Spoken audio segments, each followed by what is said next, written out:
صلی علی محمد السلام علیک یا رسول اللہ۔ الحمدللہ رب العالمین والصلاة والسلام علی خاتم النبیین، اما بعد فاعوذ باللہ من الشیطان الرجیم، بسم اللہ الرحمن الرحیم۔ پڑھیے الصلاة والسلام علیک یا رسول اللہ وعلی آلک واصحابک یا حبیب اللہ۔ الصلاة والسلام علیک یا نبی اللہ وعلی آلک واصحابک یا نور اللہ۔ درود پاک پڑھنے کے بے شمار فضائل و برکات ہیں۔ حضرت ابی بن کعب رضی اللہ تعالیٰ عنہ نے فرمایا، میں نے دربار نبوت صلی اللہ تعالیٰ علیہ وسلم میں عرض کیا، یا رسول اللہ صلی اللہ تعالیٰ علیہ وسلم، میں آپ پر کثرت سے درود پاک پڑھتا ہوں یا کثرت سے پڑھنا چاہتا ہوں، حضور یہ بتائیے کتنا پڑھوں؟ اب ذرا سوال سنیے گا کہ میں چاہتا ہوں کہ آپ پر کثرت سے درود پڑھوں، ابنڈنٹلی زیادہ درود پڑھوں، آپ بتائیے کتنا پڑھوں؟ تو نبی پاک علیہ السلام نے فرمایا، تو جتنا چاہے پڑھ۔ تو کہتے حضور میں اپنے دن بھر کے معمولات سے وقت نکال کر میں اپنے بقیہ ٹائم کا جو 1/4 ٹائم ہے، چوتھائی حصہ آپ پر درود پڑھتا رہوں گا۔ آقا علیہ السلام فرماتے ہیں جتنا چاہے پڑھ، اگر اس سے بھی زیادہ پڑھے گا تو تیرے لیے بہتر ہے۔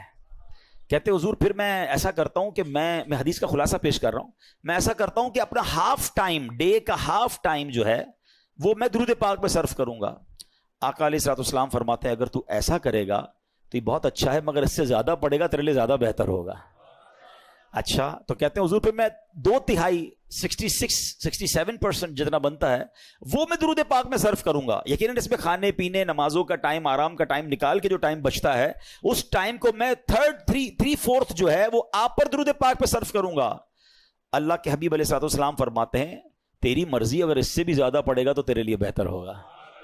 کہتے حضور اب جتنا ٹائم ہے نا وہ سارا میں نے درود پاک ہی پڑھنا ہے، اب میں پورا دن درود پاک پڑھوں گا۔ تو آقا فرماتے اگر ایسا کرے گا نا تو تیرے سارے کام سنور جائیں گے اور تیرے سب گناہ بخش دیے جائیں گے۔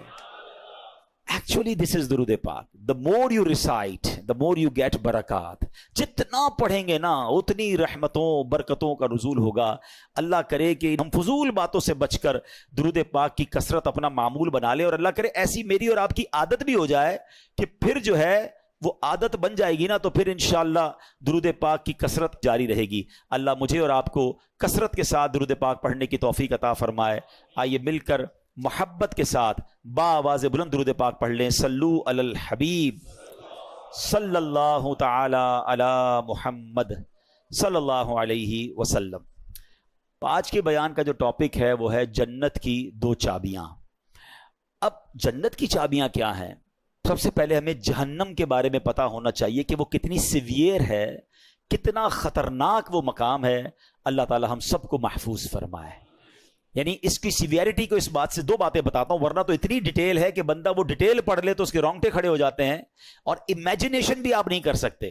یعنی دنیا کی سب سے زیادہ خطرناک آگ میلٹ کر دیتی ہے۔ کبھی اسٹیل مل کے بارے میں آپ نے دیکھا ہوگا کہ وہ بڑے بڑے لوہے کی راڈز کو بالکل میلٹ کر دیتے ہیں۔ کبھی سونار کی دکان پہ آپ نے سنا ہوگا یا دیکھا ہوگا کہ وہ گولڈ کو لکوڈ فارم میں لے آتے ہیں۔ یعنی اتنی ایکسٹریم فائر دنیا میں موجود ہیں کہ جس کا ہم نارمل لائف میں تصور بھی نہیں کر سکتے۔ پتہ نہیں کتنے 1000 سینٹی گریڈ تک وہ آگ چاہتی ہے۔ جن کی فیکٹریز ہیں وہ ان چیزوں کو ذرا زیادہ اچھے طریقے سے سمجھتے ہیں کہ کس قدر زیادہ گرم اور کتنی ہیٹ ہوتی ہے جو دنیا کی آگ ہے۔ روایتوں میں آتا ہے کہ دنیا کی آگ سے 70 گنا زیادہ سخت جہنم کی آگ ہے۔ کوئی بیئر ہی نہیں کر سکتا نا۔ اچھا، دنیا کی آگ سے روشنی ہوتی ہے، ٹھیک ہے نا، جب بھی آگ جلے گی تو آپ کو لائٹ فیل ہوگی۔ جہنم کی آگ اتنے 1000 سال تک جلائی جا چکی ہے کہ روایتوں میں آتا ہے وہ بالکل سیاہ ہو گئی ہے، بلیک۔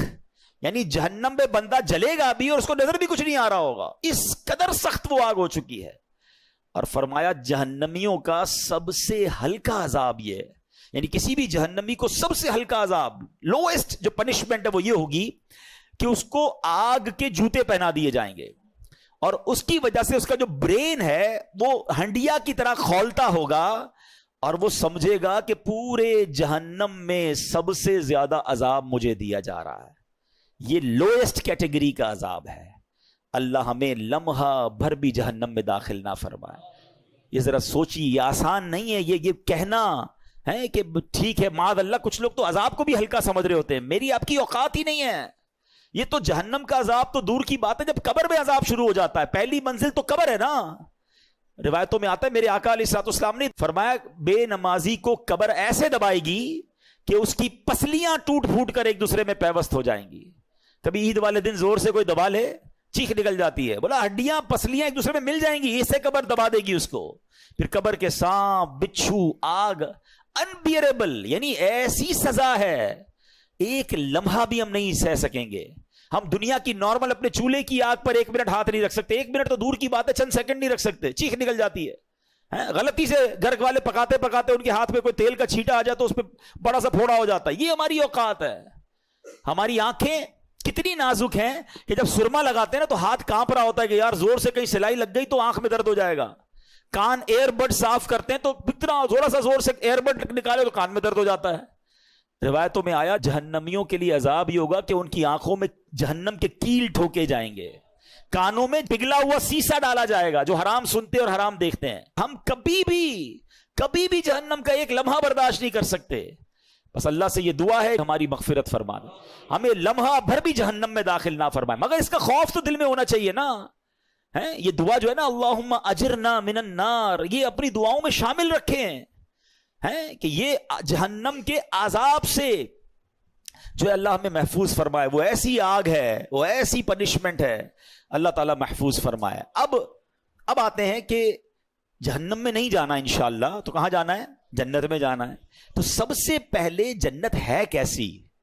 جب تک آپ کو یہ اندازہ نہیں ہوگا نا تو بندے کو پتا ہوتا ہے کہ یار ایسی جنت ہے تو چلو پھر جنت میں جانے کی تیاری کریں. آج دنیا میں ہمارے بہت سارے ڈریمز ہیں کہ یار اس کالونی میں گھر ہو جائے، ایسی گاڑی ہو جائے، اتنے پیسے آ جائیں، اتنی لگژریز مل جائیں. کچھ بھی نہیں ہے یہ دنیا کی لگژریز اور دنیا کی چیزیں. سب سے پہلی بات تو ہماری ان تمام لگژریز اور تمام چیزوں کی ایکسپائری ڈیٹ ہے. ٹھیک ہے نا، ہم سب نے دنیا سے جانا ہے. یہ ساری نعمتیں ادھر رہ جائیں گی، میں اکیلا قبر میں چلا جاؤں گا. تو وہ چیز جس کے لیے میں اسٹرگل اتنی ساری کرتا ہوں تھوڑے عرصے میں چھوڑ جاؤں گا. تو اس کے لیے کوشش کروں یا اس نعمت کے لیے کوشش کروں کہ اگر مل گئی تو اس کی کوئی ایکسپائری ڈیٹ نہیں ہے. قرآن کہتا ہے ہم فیہا خالدون، ہمیشہ ہمیشہ اس میں رہیں گے. جو جنت میں چلا گیا نا ایک بار، ہاں یہ ذرا غور سے سنیے گا، جنت میں جو ایک بار داخل ہو گیا اب کبھی جنت سے باہر نہیں نکالا جائے گا. اب وہ ہمیں موت ہی نہیں ہے نا جنت میں، تو ہمیشہ ہمیشہ جنت میں رہے گا. ہم فیہا خالدون. اور خدا نہ خواستہ کسی کا ایمان چھین لیا گیا اور کفر پر مرا، چاہے اس کے روزے ہیں، حج ہیں، زکاتیں ہیں، عبادتیں ہیں، وہ جہنم میں جائے گا اور پھر کبھی جہنم سے نہیں نکالا جائے گا. ہم فیہا خالدون. اچھا، ان 2 کیٹیگریز کے علاوہ ایک تیسری کیٹیگری بھی ہے کہ جو مسلمان ہوں گے، گناہگار ہوں گے، اللہ ان سے ناراض ہوگا اور وہ اپنے سزاؤں کو بھگتنے کے لیے جہنم میں جائیں گے. پھر ایک پرٹیکولر ٹائم کے بعد ان کو جہنم سے نکالا جائے گا. وہ کتنے 100 سال ہیں، وہ کتنے 1000 سال ہیں، اور پھر ان کو جنت میں ڈالا جائے گا. مگر ہم رب سے یہی دعا کرتے ہیں کہ اللہ ایک لمحے کے لیے بھی جہنم میں مت ڈالنا. تیرے حبیب کا صدقہ ہم تیرے گھر میں بیٹھے ہیں، ہمیں بلا حساب جنت میں داخلہ عطا فرما.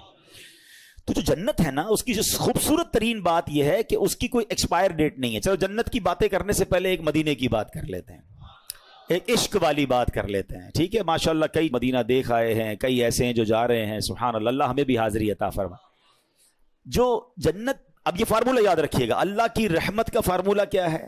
ایک بار جنت میں جائے گا وہ جہنم میں داخل نہیں ہوگا. ٹھیک ہے، تو مدینہ منورہ میں بھی تو ایک جنت ہے نا.